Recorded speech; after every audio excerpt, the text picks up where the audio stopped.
व्यासपीठावर उपस्थित मुनींची बालन, संतोषजी बारणे,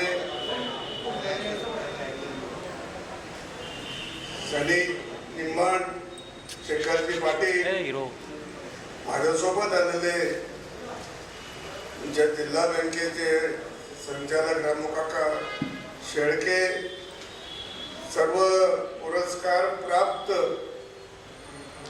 पुरस्कार्थी छायाचित्रकार, मीडिया बंधू, उपस्थित सर्व बंधू आणि भगिनी, शेखर पाटलाची माझी संभाजीनगरला भेट झाली होती आणि त्यांनी मला आग्रह केला होता की तुम्ही आम्हाला या महिन्यामध्ये वेळ द्या. ही आजची तारीख आहे, त्यांनी मागितली नव्हती, पण मला आठवतं की मी ती तारीख जाणून बुजून दिली. कारण 12 जुलै 1660 ला छत्रपती शिवाजी महाराज पन्हाळगडावरून विशाळगडाला गेले.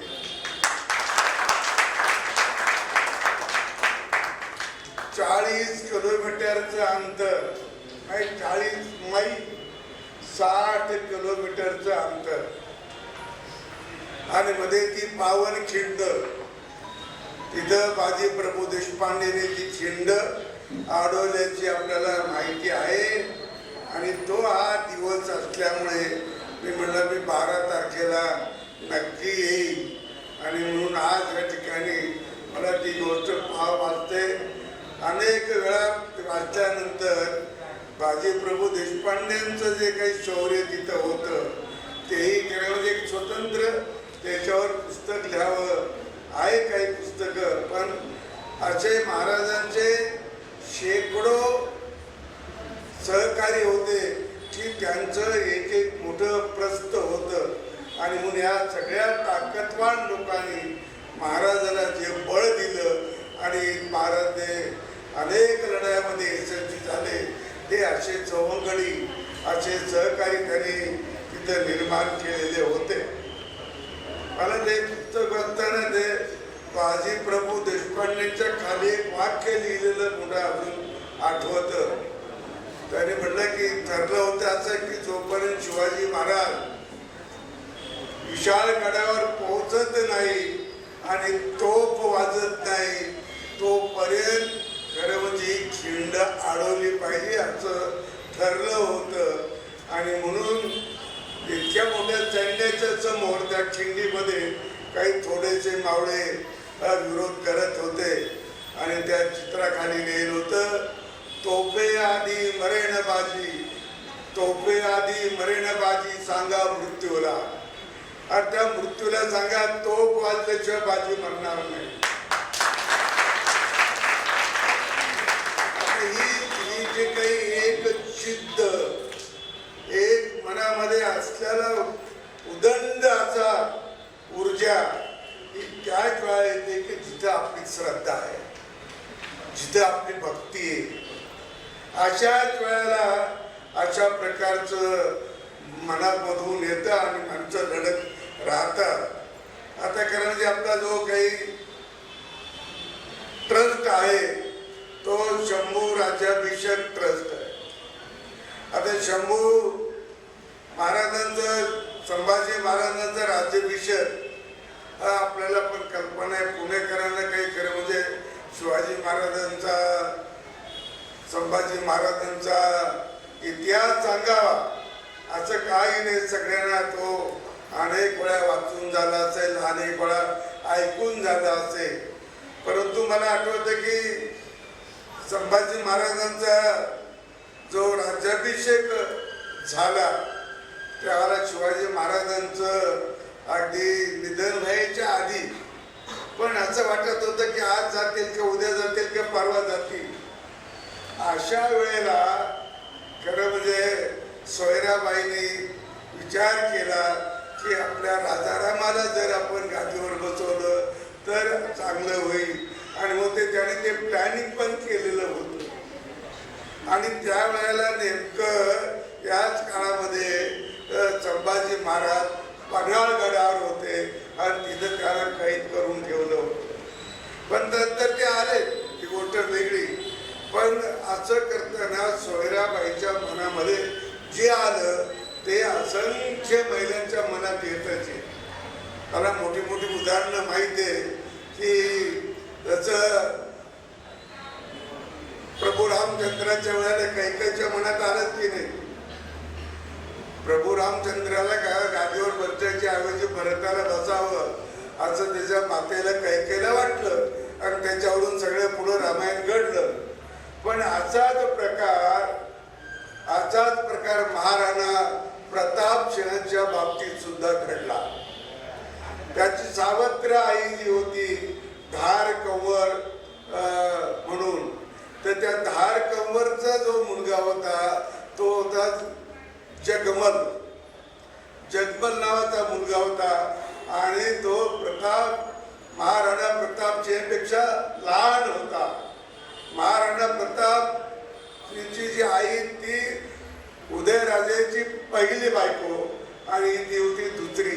पण या दुसऱ्या बायकोने उदयसिंह राजाला पटवलं. जरा बोलकी बिलकी होती, जरा चांगली दिसायला होती, त्यामुळे कदाचित उदयसिंह राजाचं प्रेम तिच्यावर जादा असेल आणि अशा वेळेला तिने उदयसिंह राजाला पटवलं आणि उदयसिंह राजाने मरता मरता हो म्हटलं की.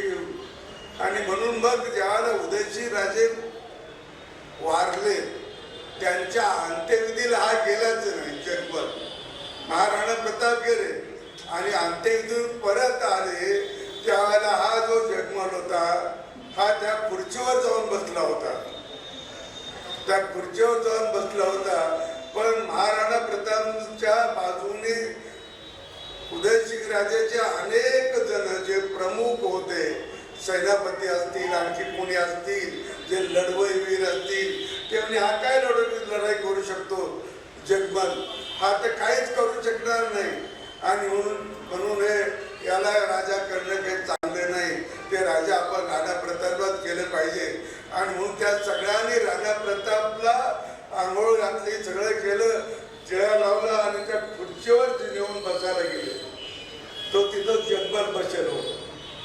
तो काय उठे ना, मी नाही उठत म्हणे. आता मी नाही उठत म्हणल्यावर त्याला हात धरून उठवलं, त्याला दोन्ही बाजूने धरून उठवलं, बाजूला केलं आणि तिथं महाराणा प्रतापला बसवलं.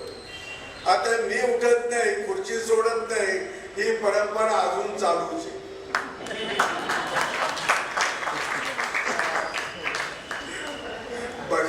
बंगालमध्ये तुम्ही पाहिलं असेल ते पराभव झाला तरी अजूनही मी आहेच म्हणून राहत होते, ते तसा हा प्रकार आहे. तर असाच या संभाजी महाराजांच्या वेळेला घडला. म्हणजे मी तिकडे असताना एकदा सांगितलं होतं की राजस्थानमध्ये देखील काही जन्माला, तसं महाराष्ट्रात सुद्धा या निमित्ताने ती कैकेयीची म्हणजे. आणि म्हणून त्या सोयराबाई मी जो काही डाव केला तर तो उधळला गेला वगैरे वगैरे जमलं. परंतु छत्रपती संभाजी महाराजाला पकडून कोणी दिलं असेल तर ते आपल्याला तोही इतिहास माहिती आहे. आणि म्हणून ते अशा ठिकाणी होते सोमेश्वरला की तिथं माणसाला जाणं शक्यच नव्हतं. त्या वाटा सुद्धा सापडत नव्हत्या. ज्या पाऊल वाट्या होत्या त्या सुद्धा तिथल्या स्थानिक लोकांनाच माहीत होत्या, बाहेरच्याला माहीत नव्हत्या. औरंगजेबाच्या सैन्याला ते ठेकेने त्याचं घोडे तिथं उतरत नव्हतं, पायी चालताना सुद्धा ते पडत होते. अशा वेळेला त्यांना मारतून झाला, संभाजी महाराजांना पकडलं, हे तुम्हाला सगळ्यांना माहिती आहे.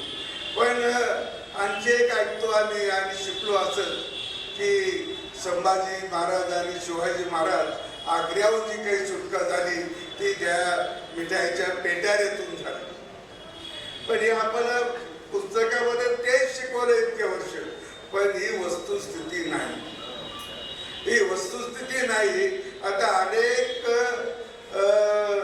इतिहासकारांनी ते मान्य पण केलंय की शिवाजी महाराज आणि संभाजी महाराज पेटाऱ्यातून निघाले नाही. तर त्यांना त्यांना खरी मदत केली ती रामसिंगनी. रामसिंग ते जयसिंग राजाचे पुत्र होते आणि जयसिंग राजा इथं पुरंदरला आला. पुरंदरला तो त्यांचा तह झाला आणि तो तह जो आहे तहाचा कागद तो 22 फूट लांबीचा, 22 फूट, आणि तो बिकानेरच्या तिथल्या संग्रहालयात आज पाहायला मिळतो. मी पण पाहिला तो.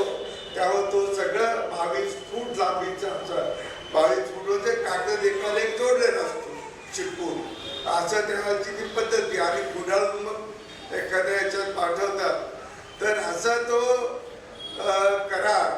आणि त्यावेळेला शिवाजी महाराजाला खरं म्हणजे अभय होतं जयसिंग राजांकडे, तुम्हाला कुठेही धक्का लागणार नाही.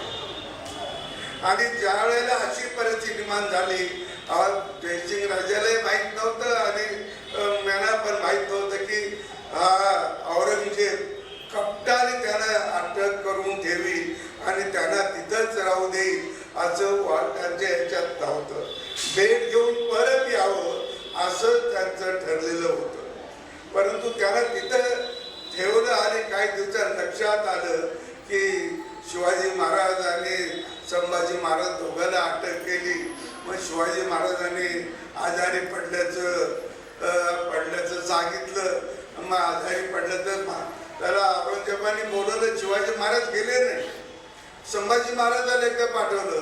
संभाजी महाराजांनी त्याला मुजरा पण नाही केला आणि त्यामुळे स्वाभाविकपणे तो अतिशय औरंगजेब या संभाजी महाराजांवर चिडलेलंच होता. पण आता तिथून ते निघाले. कसं निघायचं तर ते सगळं मला वाटतं आमच्या रामसिंगने केलं. रामसिंग संभाजी राजांना बरोबर घेऊन घोड्यावर गावात चक्कर मारत होते. गावात चक्कर मारत होते. त्यांना कोणी आडवत नव्हतं कारण त्यांचा दराराही तेवढा होता. त्यांच्याकडे स्वतःचं सैन्य पण होतं आणि म्हणून तिथं बाहेर जाताना एकदा त्यांनी त्या कुंभारवाड्यात गेले. त्यांचा घोडा उभा केला आणि तिथून 2, 4, 5 असे थंड पाण्यासाठी मडके घेतले, वाजून घेतले, पैसे दिले आणि म्हणे हे शिवाजी महाराजांचं जे काही लोक आहेत त्यांच्याकडे पाठवून द्या. आता ते तिथं गेले म्हणजे काहीतरी त्याला विचार केला असेल आणि तिथं ते एकदा नाही दोनदा गेले. संभाजी महाराज पण तिथे जाऊन कधी कधी बसायचे त्या कुंभारवाड्यामध्ये आणि तो कुंभार योगायोगाने महाराष्ट्रातला होता. मग खूप पिढ्या आधी तिकडे गेलेला होता आणि मग त्यांनी ओळखलं अरे हे तर तिकडचे दिसतात पण आपल्या देशावरचे आणि म्हणून ते तिथे जाऊन बसायचे. आता हे मुळातच लहान होते त्यामुळे स्वाभाविकपणे त्यांना द्या. परंतु संभाजी महाराज हे आणि शिवाजी महाराज पेटाऱ्यातून निघाले नाही. तर त्यांनी प्लॅनिंग केलं होतं की औरंगजेब सकाळी सकाळी नमाज पडतो. दिवसाची जी सकाळची पहिली नमाज असेल त्या पहिल्या नमाजीला हा औरंगजेब मशिदीत जात असतो. ती साधारणतः 4:30-5च्या सुमाराला. वेगवेगळं अंतर आहे. आता इकडे आपल्याकडे आपण जर पाहिलं तर आपण सकाळचं ध्वजारोहण कधी होतं 6 वाजता कारण सूर्य उगवतो 6 वाजता. म्हणून आमच्या राजस्थानमध्ये 4:30ला होतं. का 4:30ला तर सूर्य 4:30ला उगवतो. कुठं उगवतो तो अरुणाचल मध्ये उगवतो 4:30ला. म्हणून तिथं सूर्य आपल्या देशात उगेल त्यावेळेला आपण झेंडावंदन करायचं अशी तिथली परंपरा पडलेली आणि त्यामुळे कदाचित तिकडे 4:30ला वगैरे असं सूर्य उदयाच्या आधी नमाज पडणं म्हणजे साधारणतः 3:30-4 असं असू शकतं. आणि त्याच वेळेला त्यांचे जे सैन्य होतं जे त्यांची सेक्युरिटी होती ती सुद्धा आदला बदल होत होती. आता त्याची जे पहारेकरी होते शिवाजी महाराज आणि संभाजी महाराजांच्या तिथे ते पहारेकरी त्यावेळेला बदलायचे आणि त्यावेळेला उजेड असेल असं तर पता नाही कारण त्यावेळेला उजेड एकच मिळत होता की तो टेबा लावायचा मशाली पेटवायच्या आणि जायचं. आता त्यावेळेला अशा वेळेला रोज कोणी मशाली पेटवत नव्हते. तर कुठं जायचं असेल रात्री प्रवासाला तर करायचे. तर अशा वेळेला शिवाजी महाराज आणि संभाजी महाराज हे दोन अलग अलग वेळेला बाहेर निघाले आणि रामसिंगाने सांगून ठेवलं होतं. रामसिंगाने शिवाजी महाराजांनी पण त्यांच्या माणसाला सांगून ठेवलं होतं की कुंभारवाड्यामध्ये 2 घोडे घेऊन ये आणि ते या वेळी आणायचे. म्हणजे साधारणतः हे तिथं पोहोचतील अशा वेळेला थोडेसे 5-10 मिनिटं आधी अशा वेळेला ते घोडे तू तिथं आण. आणि मग हे त्या किल्ल्यातून निघाले. अंधाराचा फायदा घेऊन भिंतीच्या कडीकडीने लपत जाऊन आता ते भिंतीला घासत गेले पाठ लावून, तर कोणाला लक्षात पण यायचं नाही की कोणी चाललं म्हणून, कारण अंधार असतो. आणि अशा वेळेला ते दोघं निघाले, घोड्यावर बसले आणि बाहेर आग्र्याच्या बाहेर गेले, यमुनेच्या तीरी गेले. तिथं त्यांनी सगळे कपडे बदलले आणि मथुरेला गेले. उलटे गेले मथुरेला. आणि मथुऱ्यात तिथे ते मोरोपंत पिंगळेंची सासूरवाडी, तिची नाव पण आहे. 4 मेहुणे त्याला होते. मोरोपंत पिंगळे जे होते शिवाजी महाराजांच्या याच्यामध्ये, ती त्यांची सासूरवाडी. आणि वेगळे भगवे कपडे घालून त्या सासूरवाडीत गेलेले होते. त्यांना आधी कळलं असेल की असं कोणीतरी येणार आहे, त्यांची सगळी व्यवस्था केली. तिथून मग शिवाजी महाराज वेगळे आणि संभाजी महाराज वेगळे असे ते मिसळले. आपण शिवाजी महाराजांनी औरंगजेबाच्या हातावर तुरी देऊन मिसळले असा एक वाक्प्रचार आहे. परंतु ते त्या पिढ्याच्या याच्यातून नाही, तर ते असे निघाले. असा आता इतिहासकारांचा अनेक इतिहासकार आणि त्याच्यावर आहे. गुगलला काही ती माहिती असते, त्याच्यामध्ये तुझा अशाच प्रकारचं त्यांनी विचार केलेला आहे. म्हणजे अशा प्रकारचं ही माहिती, आता ही माहिती आली कशी, पेट्यातून निघाले, पेटाऱ्यातून. तर त्याने पेटारे वाटले खरे, पेटारे पाठवले खरे, आणि त्यातून गेले हे त्यावेळेच्या औरंगजेबाच्या लोकांनी लिहून ठेवलं. आणि ते लिहिलेलं आमच्या इतिहासकारांनी सुद्धा त्याचं भाषांतर करून ते आम्हाला आतापर्यंत शिकवलं गेलं की ते पेटाऱ्यातून निघाले. आता खरं म्हणजे ते असे निचटले, पेटाऱ्यात न जाता गेले, तर त्यांचा हा कमीपणा होऊ शकतो, त्यांच्या सिक्युरिटीचा किंवा त्यांच्या पहारेकऱ्याचा हा दोष येऊ शकतो. आणि तो दोष येऊ नये म्हणून त्यांनी पेटाऱ्यातून गेले असं लिहून ठेवले. आणि आम्ही आतापर्यंत तेच शिकलो. आणि हा इतिहास जो आहे आपल्याला पण हळूहळू तो पटला असेल बऱ्याच वेळेला की मोगलांनी जो काही इतिहास लिहिला असेल, इंग्रजांनी जो इतिहास लिहिला असेल, तो काय आपल्या बाजूने लिहितील असं आहे का? शत्रू आपल्या बाजूने आपल्याला गौरवास्पद असा इतिहास लिहितील असं काही शक्यता नाही, शक्यताच नाही. परंतु असा इतिहास त्याने लिहिलेला त्यांच्या लोकांनी तो आपल्याला सांगितलाय. आणि म्हणून आपल्याला स्वाभाविकपणे या सगळ्या गोष्टीचा आपल्याला विचार केला पाहिजे. आता आपल्याकडे आक्रमण पुष्कळ झाली. इसवी एक आक्रमण झालं होतं. इसवी एक आक्रमण झालं होतं. ते झालं होतं त्या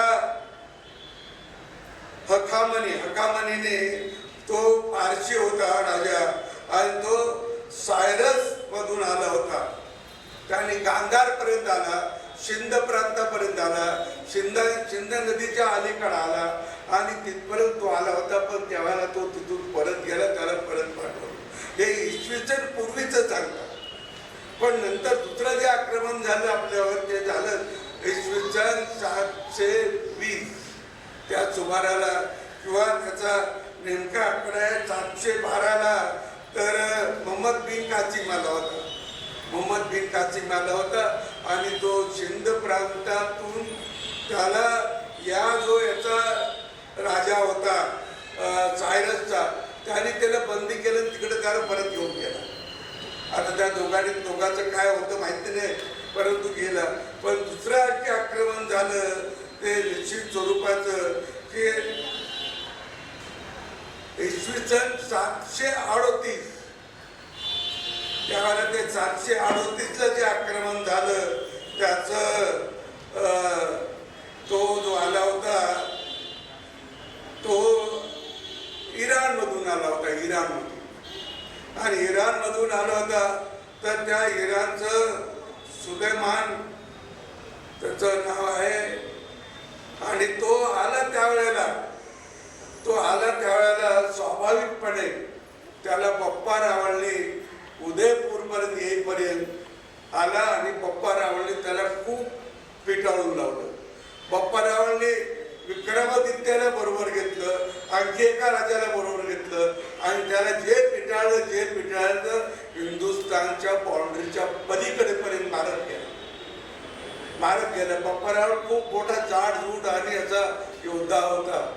तर त्या पप्पा रावळने त्याला परत पाठवलं आणि आपल्या भारताच्या हद्दीच्या बाहेर येऊन ही पहिली लढाई.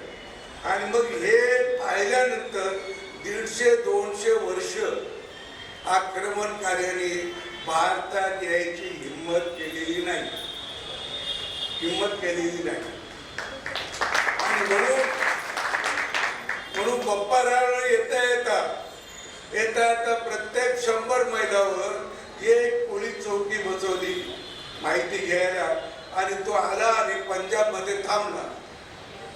पंजाबमध्ये जिथं थांबला तिथं ती अजून गाव होते रावळपिंडी.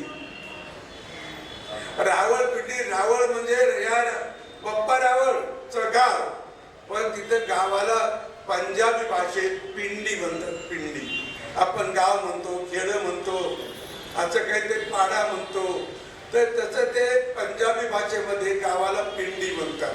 आणि म्हणून रावळपिंडी हे त्यावेळेला वसलेलं गाव आहे. पप्पा रावळ मुक्कामाला राहिले काही दिवस तिथे, म्हणून ते गाव वसलं आणि ते गाव पर्यंतच्या नावाने आहे.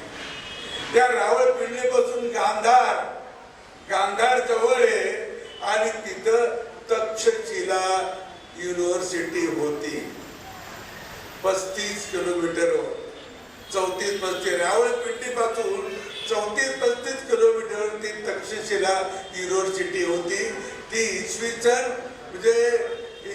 700 शताब्दीच्या 700च्या आधी ती आक्रमणकार्याने तोडली होती वगैरे. त्या इतिहासात मी जात नाही, पण ते सगळा इतिहास आपल्याला आपल्या भारताचा हा माहिती आहे. आणि म्हणून मला असं वाटतं की शिवाजी महाराज आणि संभाजी महाराज यांनी काय जो आपल्या देशासाठी, हिंदू राष्ट्रासाठी असा जो काही लढा दिला तो अवर्णनीय आहे. शिवाजी महाराज सारखा राजा जगात झाला नाही अशा प्रकारचं अनेक जणांनी म्हटलं. योगी अरविंदांनी तेच म्हणलंय, सयाजीराव महाराजांनी तेच म्हणलंय की आजचा राजा अजून झाला नाही. आणि म्हणून इतक्या कुवतीचा राजा, परंतु त्यांना किती आयुष्य मिळालं? 50 वर्ष, केवळ 50 वर्ष. असं जे चांगले होऊन गेले त्यांना असंच आयुष्य मिळालं.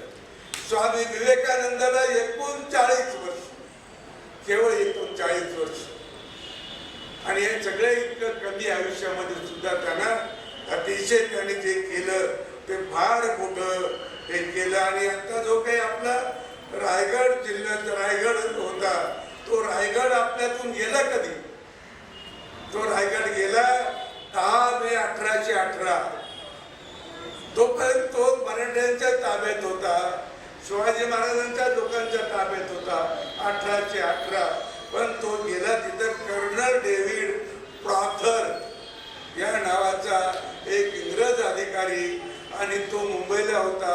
त्याने आक्रमण केलं आणि तो किल्ला घेतला म्हणजे त्यांच्याकडे तोफ गोळे होते, आणि तोफ गोळे लावून त्याने तिथल्या वरच्या लोकांना हाकललं.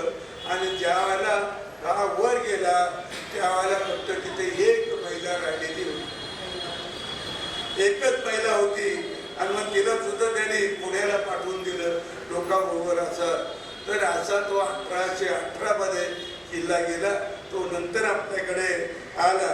परंतु संभाजी महाराजांच्या एकूणच सगळ्या याच्यामध्ये आपल्या लक्षात येईल की संभाजी महाराज इतके कर्तृत्ववान होते ती त्यांची ताकद खूप होती, ते सहजासहजी पकडल्या गेले नसते, परंतु ते बेफिकिरीने किंवा जाणून बुजून त्यांना पकडून दिलेलं आहे.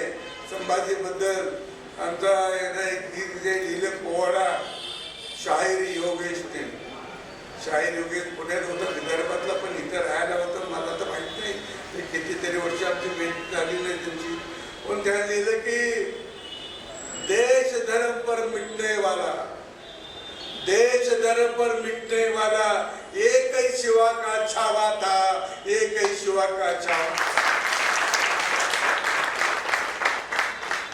संभाजी महाराज मुसलमान झाले नाही.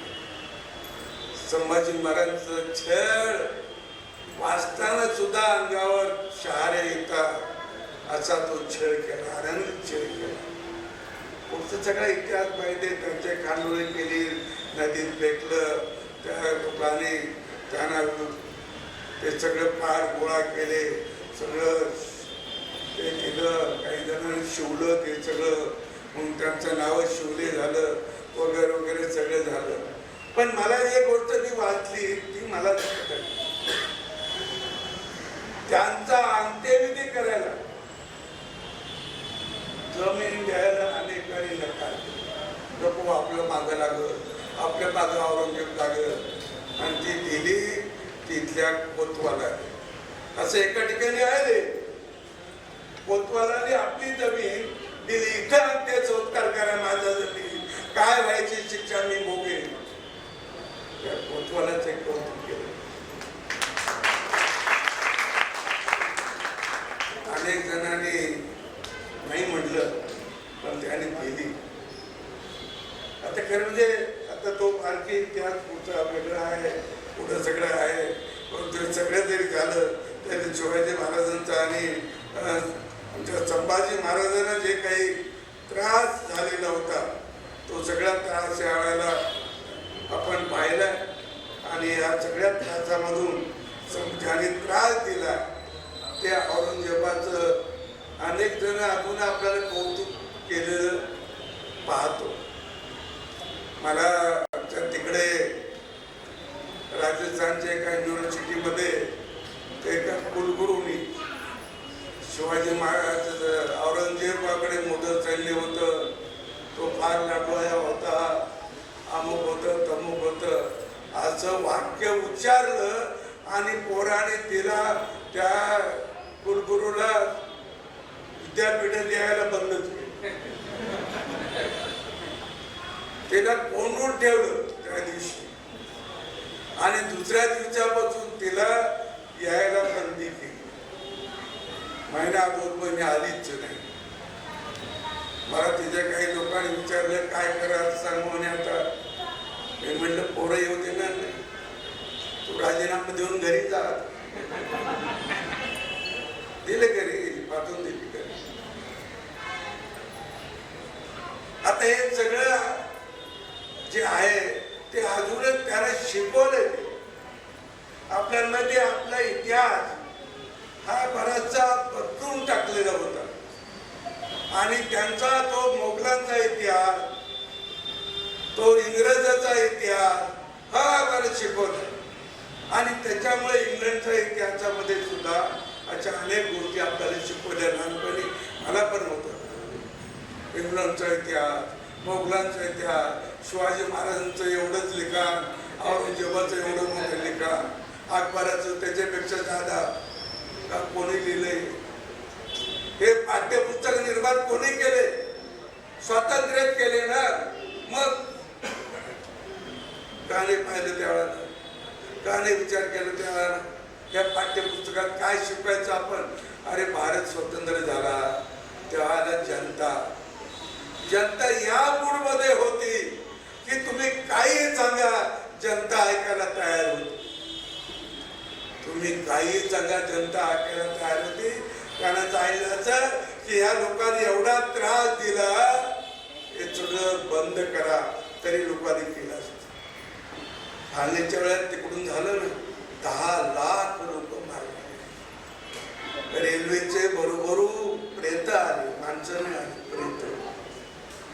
तिथं ज्याने एक महात्मा गांधीची केस त्या पंजाबच्या कोर्टात चालू होती लाहोरच्या, तिथले जे होते खोसला नावाचे जे होते DB खोसला, तर ती केस महात्मा गांधीच्या हत्येची केस त्याच्या समोरच्या त्या खोसलाची. आणि मग दोन्हीकडचे जे तुम्हाला आर्ग्युमेंट करायचं ते केलं. त्यावेळेला तो मारेकरी नथुराम गोडसे, तर त्याचं आर्ग्युमेंट झालं. आता त्याचं इतकं प्रभावी आर्ग्युमेंट झालं असं म्हणतात, त्याने लिहून ठेवलं. जर मला इथल्या लोकांना सांगितलं असता निर्णय करायचा, तर त्या लोकांनी त्याला मोकळं सोडलं असतं. इतकं प्रभावी आर्ग्युमेंट केलं. तो लिहितो त्या पुस्तकात. त्या पुस्तकाचं नाव आहे स्वातंत्र्याचा नाही, फाळणीचा खुनी इतिहास. फाळणीचा खुनी इतिहास. आणि मग ती त्याला शिक्षा झाली वगैरे झाली, फाशी दिली, ती गोष्ट वेगळी. पण त्यांचं पुस्तक स्वतः फाळणीचा खुनी इतिहास वाचा, जरूर वाचा. आपल्या इथं पण पुण्यात मिळेल, जरूर वाचलं पाहिजे. आपल्या लक्षात येईल की काय काय झालं. त्याने 2च वर्षाचं वर्णन केलं, 1946 आणि 1947. ना मागचं लिहिलं ना पुढचं लिहिलं. 2 वर्षात तारीख वाईज लिहिलं. या तारखेला किती मारले, या तारखेला किती काय झालं, इथं किती लोक होते, 8-10 लोक एकत्र किती कोटी जमले होते, त्यांचं सगळं काढून घेतलं. सोनं नाणं पैसा आणि एकाला का रागेत उभे करून मारले. हे सगळं वर्णन आहे. आणि म्हणून आपल्याला आपला जो इतिहास आहे, हा इतिहास देखील बऱ्याच वेळाला आता आपल्याला कळायला लागेल की तो खरा इतिहास काय. अजूनच ज्याला वाटत असेल त्याने तो खरा इतिहास लिहिला पाहिजे. आता अकबरनामा किंवा बाबरनामा या सगळ्या याच्यामध्ये आपलं कौतुक कसं करतील, पण त्यांचं कौतुक त्याच्यातील ते आम्हाला आज शिकवायला मिळते. मला आठवत आहे की अटल बिहारी वाजपेयींनी एक चांगली कविता आहे त्यांची, खूप मोठी. त्यांचे त्या कवितेचं आहे की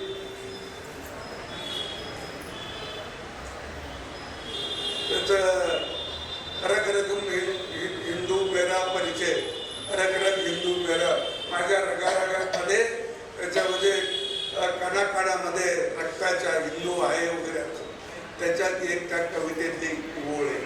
काय ओळ आहे? अकबर के पुत्र को पूछो मीना बाजार याद. आता मीना बाजार काय, मला कुठं सापडेल ना मीना बाजार काय आहे. मग मी त्या गुगलवर शोधायचं सांगितलं आणि मला ते कळलं की गुगलवर काय. तो अकबर महिलांचे मेळावे भरायचा.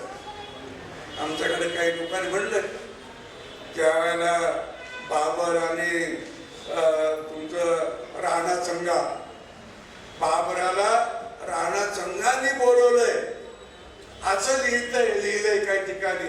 हे सगळं चूक आहे. राणा संघाने त्याचा पराभव केला आगे त्यांच्या लोकांचा. आणि राणा संघा इतका खतरनाक माणूस होता, 80 जखमा अंगावर होत्या, पाय तुटला, हात तुटला तरी लढायचं म्हणत होता. असा तो राणा संघा. आणि तो बाबराला बोलून का, पण लिहिलं बाबराला बोलवलं म्हणून. तर ते मीना बाजाराचं आहे की अकबराला महिलाचे मेळावे बोलवायचा शौक होता. कपडे बदलून तो त्या मेळाव्यात हिंडायचा आणि चांगल्या स्त्रिया भेटल्या की उचलून घेऊन जायचा. असंच एका त्या मीना बाजारच्या मेळाव्यामध्ये त्यांनी बिकानेरच्या एका सरदाराची मुलगी होती किरण देवी, तिच्या अंगाला हात लावला तर ती जरा बऱ्यापैकी ताकददार होती. तिने त्याला उचलत खाली पटकवलं आणि छातीवर बसली. तिच्या हातात कट्यार होती, कट्यार. त्या सगळं तयारी नसायचं. त्याच्या नरड्याला लावली आणि मग तो हातपाय पडला, काम नरले चढ केलं, त्याच्यातून तो सुटला. कारण सगळं केलं तरी माफ करायची प्रवृत्ती आपल्याकडे आहे. पृथ्वीराजांनी नाही का माफ केलं त्या घोडीला, इतक्या वेळा माफ केलं पृथ्वीराजांनी, तर त्याचं हिला माफ केलं. तर ते जिथं आपटलं तो मीनाबाला. आता हे कशात आलं लिहून? हे तर लोकांनी लिहिलं अन्य ठिकाणी, मग अकबरनाम्यात का नाही? अकबरनाम्यात कसे लिहितील बरे? त्यांनी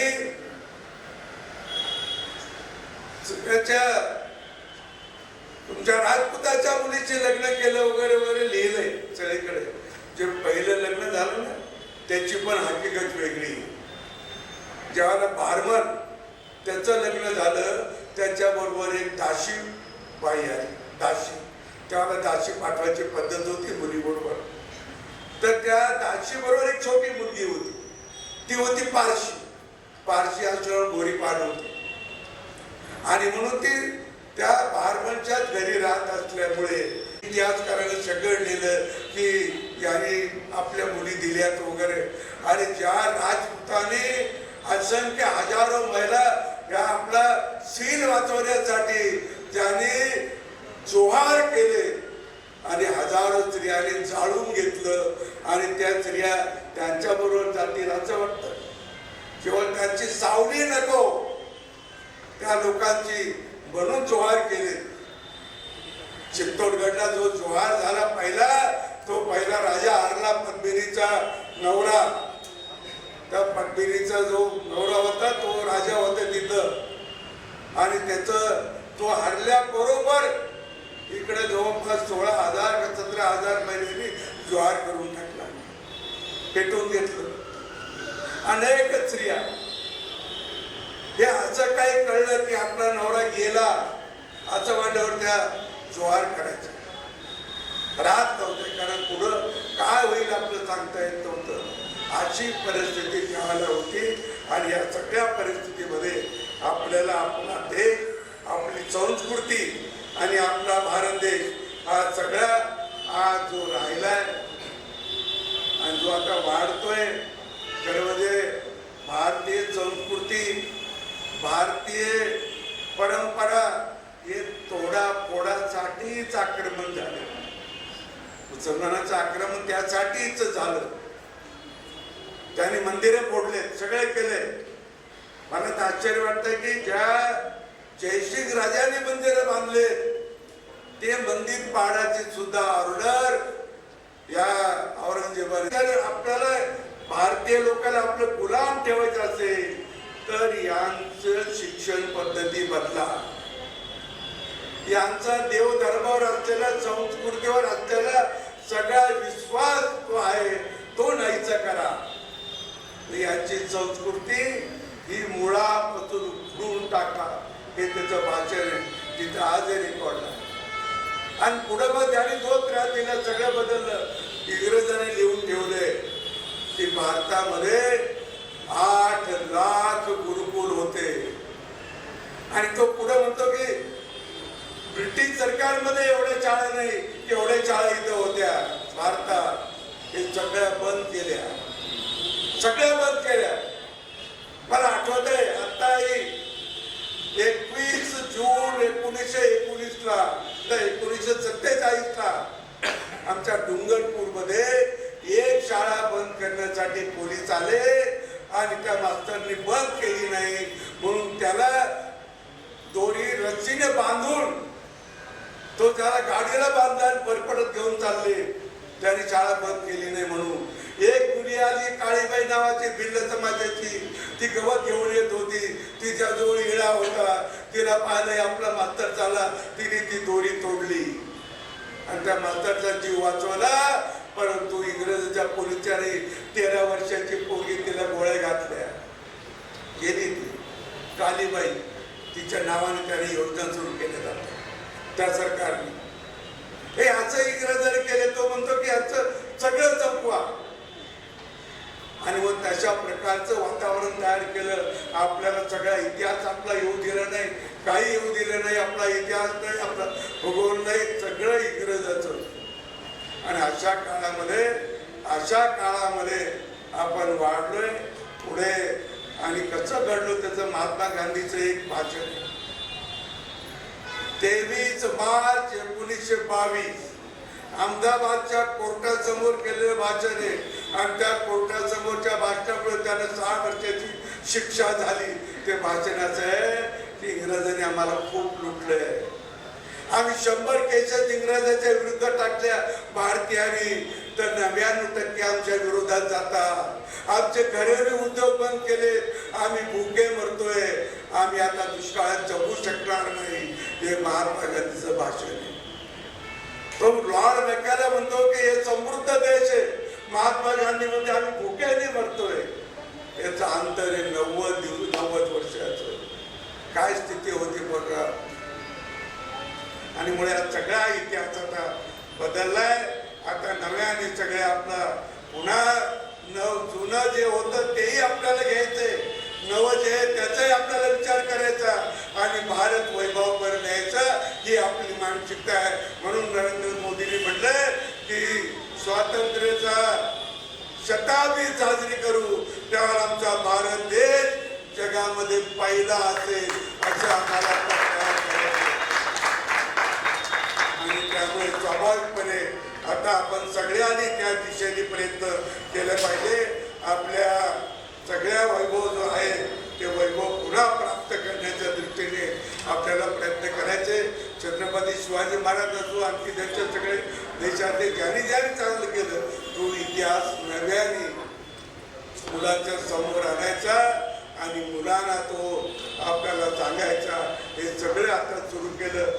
जी नवी योजना झाली केंद्राची 2020ला नवी शिक्षा नीती, तर त्या नव्या शिक्षा नीतीमध्ये सगळे बदल करून दिसतील आणि आपला भारत सांस्कृतिक दृष्ट्या, आर्थिक दृष्ट्या आणि स्वाभिमानी दृष्ट्या जगात नंबर 1 व्हावा ही आपली सगळ्यांची इच्छा. मला शेखरजीने या ठिकाणी बोलवलंय. आपल्या सगळ्यांचं दर्शन घडलं त्याबद्दल मी आपले आभार व्यक्त करतो आणि थांबतो. धन्यवाद.